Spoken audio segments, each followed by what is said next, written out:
Məsələ 6. Tənliyi həll edin. Kök altda x bölünsün kök altda x bölünsün kök altda x və proses sonsuz davam edir, bərabərdir 4. Yəni, belə bir iç-içə köklər nisbəti ilə bağlı tənliyi həll etmək lazım. Tənliyi yazıram olduğu kimi. Olacaq kök altında x bölünsün kök altında x bölünsün kök altda x bölünsün və s.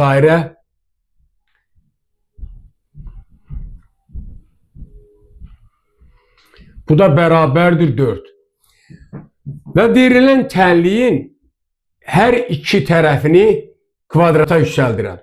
Onda olacaq kök altında x bölünsün kök altında x bölünsün kök altında x bölünsün və s.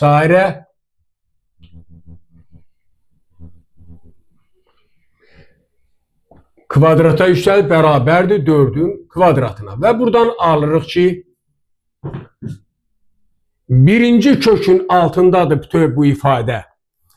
Deməli, onda kvadrata yüksəldəndə birinci kökdən azad olur sol tərəf. Olacaq x bölünsün kök altında x bölək kök altında x bölək və s.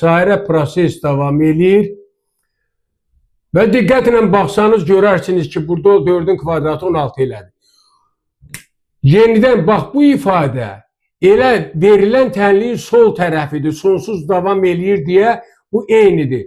Onda buradan çıxır ki, bu ifadənin yerinə mən 4 yaza bilərəm. Yəni, bu 4'ə bərabərdir. Onda nə aldıq? X bölək 4 bərabərdir 16 və buradan da tapırıq ki,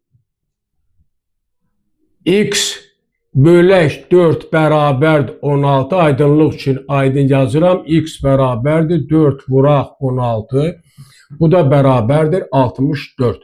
Beləliklə, verilən tənliyin kökü x bərabərdir 64 alırıq. Cavab 64.